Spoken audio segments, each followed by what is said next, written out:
These are silicone bread molds that I use. They can handle the temperature in the oven, and it once the wax is set, it breaks away really easy and free. A couple of things to remember. Beeswax starts melting at 140 degrees, 140 degrees Fahrenheit, which is around 60 degrees Celsius. These are rounded numbers. Your optimal melting temperature for this is between 144 to 147 Fahrenheit, which is between 62 and 63 point whatever, so 62 to 64 Celsius. If you extend over that, it starts boiling. It will froth up. Anything that's down on the bottom that you're wanting to settle gets mixed in. It causes air bubbles, and you will not get a clean setting. Okay? It'll get all that stuff stirred up underneath, and or it could even overflow, and you'll never get it totally out of your oven this way. If beeswax extends over 398 degrees Fahrenheit, which is around 203 degrees Celsius, it can spontaneously catch fire. It can do so at temperatures below that if you have a lot of vapor, like doing this in an oven. So, be extremely careful. Low and slow, not high and fast, on your temperatures. If you want, you can use like a chocolate thermometer or a regular thermometer probe to check the temperatures. Just be sure you don't punch the bottom of your silicone and put a hole in it. Alright? So that is your major caution. This stuff is hot. Whenever you're working with it, use appropriate safety gear. Wear mittens. Protect yourself. This stuff will burn you twice. Once when it hits you, and then the second time as it cools. It's almost as bad as a steam burn, but not as bad. But who wants a steam burn or a wax burn, okay? So, remember those numbers. 140 Fahrenheit or 60 Celsius is beginning melting temperature. 144 to 147 Fahrenheit, which is 62 to 64 Celsius, is your optimal melting temperatures. Anything over that can basically just make all of your work useless. And or if you extend over 398 Fahrenheit or 203 Celsius, and in some cases even lower than that, it can spontaneously burst into flame, and then you've got a house fire. This stuff it's just, people think it's easy to work with, but if you do it too fast or too high, you may lose your entire house, or someone's going to get hurt. So that is your warning. Today we are going to discuss wax melting. On the last class we did our extraction, and Dan did his extraction, I did mine at my place, but now if you want to, you can reuse the comb if it's not damaged or not damaged badly, or you can, as the comb gets older, you can melt it. With mine, I'm doing all my melting this time around. I'm pulling the old wax from the old combs that I had before I got the split. So I'm doing a lot of wax melting right now. And I'm going to give you a few tips on how to reduce the cleaning time and procedures for this. Most locations will tell you, oh, that's not going to work, is it?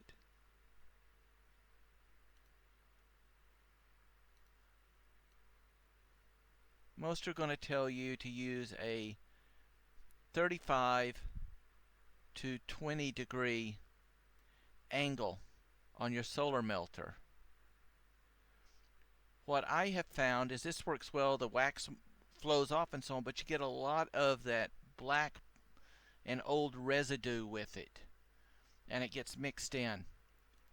And so what I've done is I use a 16-degree angle. That's 1/6, 16-degree angle. And then this way I find that a lot of the trash elements stay here and does not flow into my catch bin down at the bottom. Okay, it'll stay up and in this area.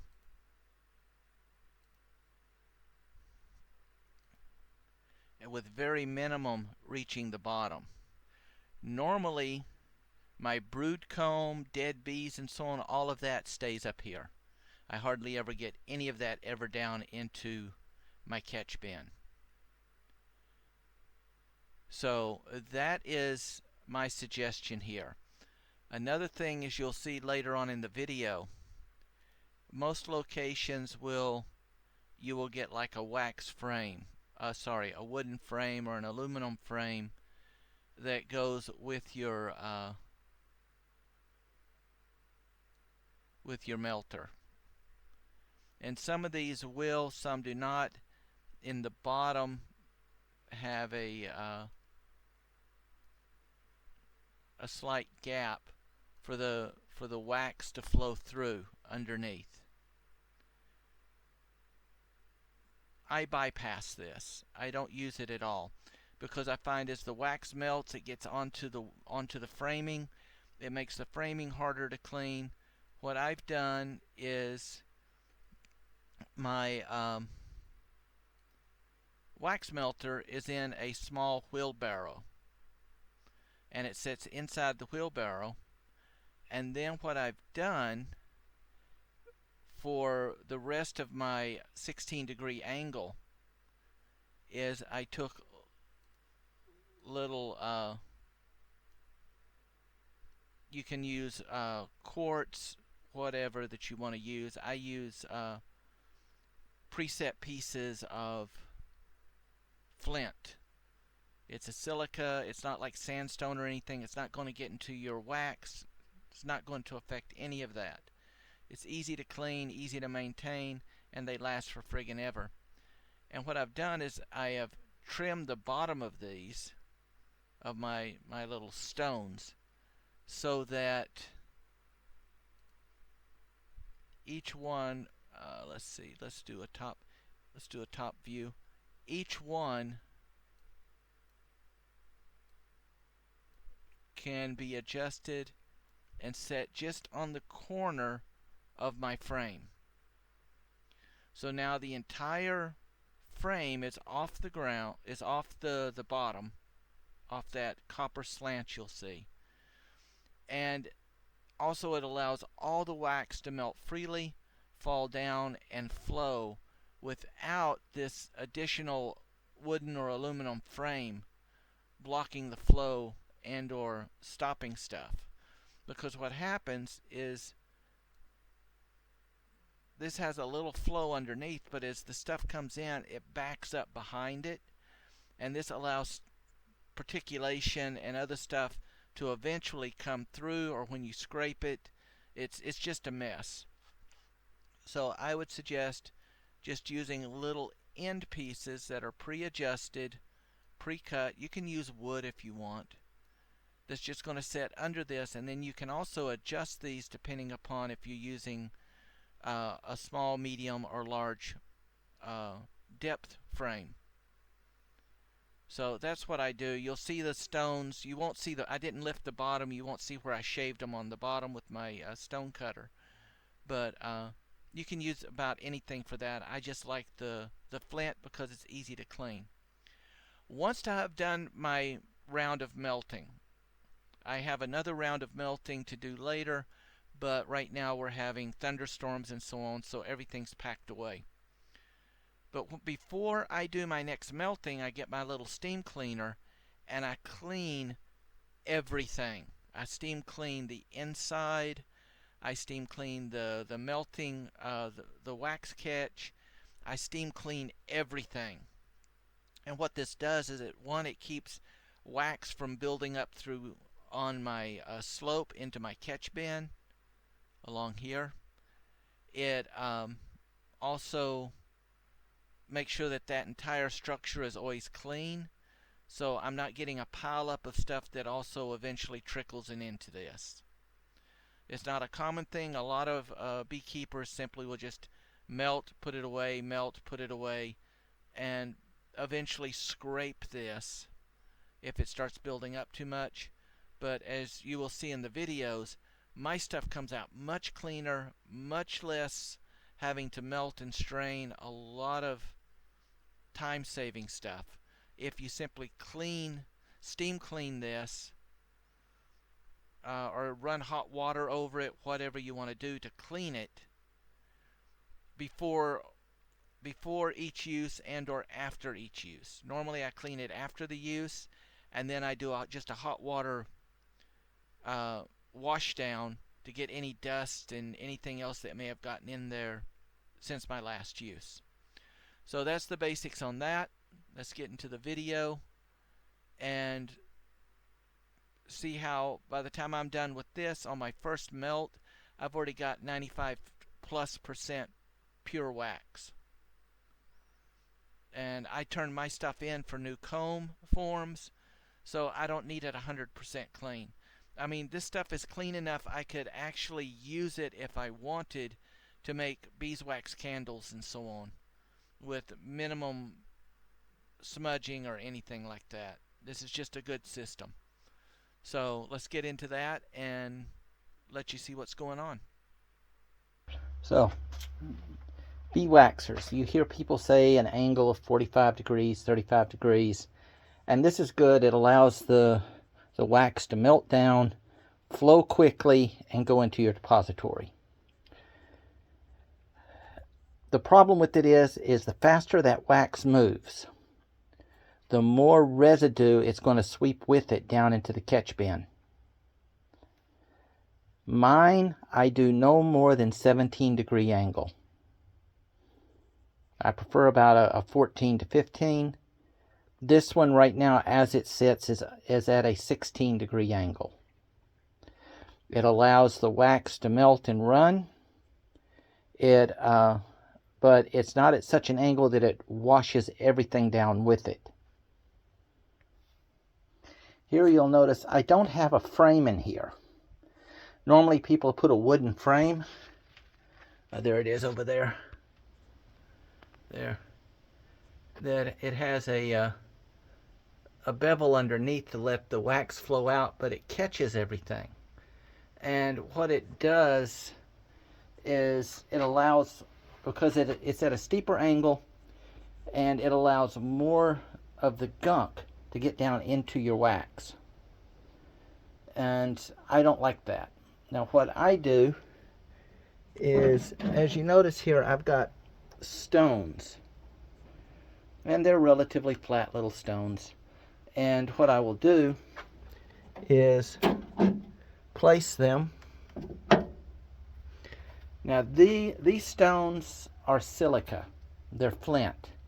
They're not a gravel base. They're not sandstone or whatever. So I could actually steam clean these off, which I will do later, and nothing will get into my wax from these types of stones. Silica, crystal, quartz, as most people like to call it. Okay? You get all your wax together and do a single melting at one time. If you do multiple meltings and let it sit, then your next melting is going to put more gunk on top of your old wax, of your previous melt, and you're going to get this black layering going on. Now what I did is I've done my melting. Before I did anything, this entire thing got steam cleaned the last time that I used it. Totally steam cleaned. And the bedding in here is copper, by the way, just so you, in case anyone's interested in the metal. Copper is a base metal, but aluminum is a heavy metal. And aluminum can actually be toxic in large quantities. So you want to use an iron steel, or in this case copper, you really do not want to use aluminum or aluminum based heavy metal type metal sheeting if you're going to build your own. So this this sets it up above and allows everything to melt down without that frame being in the way and blocking stuff. You see how black that is? And that's because the wax will burn onto the wood, and then you get fungus growing and all sorts of things over time. It's just not good. That's my father-in-law's. So when I took over his old stuff, I totally cleaned all this, removed all of this, did a complete steam cleaning, everything. And this is why you will notice here, I've got gunk in here. But if you look down in my wax, you hardly see any of it. And that's because the angle allows it to melt and flow slower. So the heavier stuff will drop down and get caught onto the metal heating unit, and the more pure wax will flow down. Let me get this out now. This is going to just lift up and my catch frame comes out. But so I do not let this sit in here. Once it's melted, especially because this is aluminum, I want to get this out as fast as possible. So I want to take this in, and I'm going to let it cool in the house. And then I'm going to put it in slightly warm water, just enough to cover the bottom. I'm going to trim the side with a knife, and this is going to lift out. So let's go take care of that. So now to remove this stuff evenly, what I did is I took a knife and scored around the edges, and then I scored sections. Then what I'm doing is, this is my little, you get this in most cooking stores. It's to braise in the top of puddings and stuff. And I'll just use it just to heat the bottom in sections, and they pop right out. I've removed it from the catch pan, and this is what it looks like. You see it's mostly pure, and I've got that very, very light coating here. All I have to do is take the edge of my knife and scrape it off, and 99% of that's gone. Okay, give you an idea of what's going on here. This is what happens when you melt frames and then let it sit and come back later and melt after it's hardened. You wind up with this layering. And what this is this is burnt honey and different things, bee droppings and so on, that now I'd have to melt this and then strain everything to get it out. We want to avoid that. The way that we avoid that, of course, is the 16-degree angle, a slower moving slope and melt. We'll then put this into the silicone bread mold and warm it just enough to melt it. We don't want to burn or scorch it. So it's in the oven and it's starting to melt. Depending upon your oven will be depending upon your settings. So I'll let that melt. The slower that it melts, the more remaining residue that's on this stuff will have a chance to settle to the bottom. Okay? So we're going to finish scraping these off. And I've already got most of this done. I got to scrape off the side. And then we'll melt it down and I'll show you the next part. So I have left this on the sheet that come out of the oven. That way the bottom stays warm as it cools from the top. This allows any sediments to slowly work their way down and the wax to float up. Okay? And once this is semi-firm, it's still hot. If I punched it, it would still be molten or melted in the center. But it's enough now that I can move this off of this and allow it to continue cooling at a more even rate top and bottom. And we're just going to use a little bread sheet for this. So let me get this slid over. I'm just going to grab it and slide it over because this is now cool enough to handle. Let me be right back. So I moved it over to here. This will now continue to cool.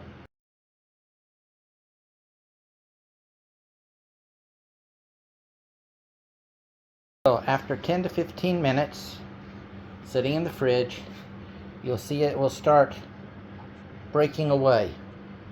This says that it's set, and then all we have to do, if I can do this with one hand, no, not going to be able to do it. There we go.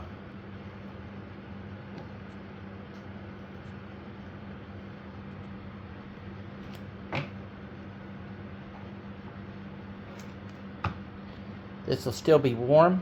As you see, it's still slightly sticky on the bottom. Then we're going to take our paring knife, which is right there, and scrape this off. So once that's done, if you get it just warm enough to handle, it should just scrape off like warm butter. And then you have your shavings left. Now with the shavings, and this is some bad wax that I had before, I'll melt this, I'll let it settle, and I'll recover this. But you will notice at this point, from step 1 to the end, I've not had to strain, I've not had to double boil, I've not had to pour it from one pan or ladle it or anything. It's a cleaner, it's more efficient, it takes a little bit longer. But especially for beginning beekeepers and such that you don't have a lot of equipment or don't want to buy a lot of it, this right here I have found is the easiest way. Take your, when you build your solar wax heater or buy one, put it into a small wheelbarrow so you can move it around easily unless you're going to put it somewhere permanently. Inside the wheelbarrow, between it and your melter, adjust so you have a 16-degree angle. Remove the inner frame. Just hold the wax frame by the 4 corners by using something pre-cut so that you stay at that 16-degree level. It'll drop down, melt, flow out, and you just follow the process. Easy peasy. If you want to do anything like cosmetics or whatever, you will have to render it again because it is not 100% pure. It's around 99 to 99.5 or so pure. However, for most stuff, even beeswax candles, that's good for par. I could even use this to, if I wanted to melt and pour my own frame molds, I could use it for that. I hope this has been helpful.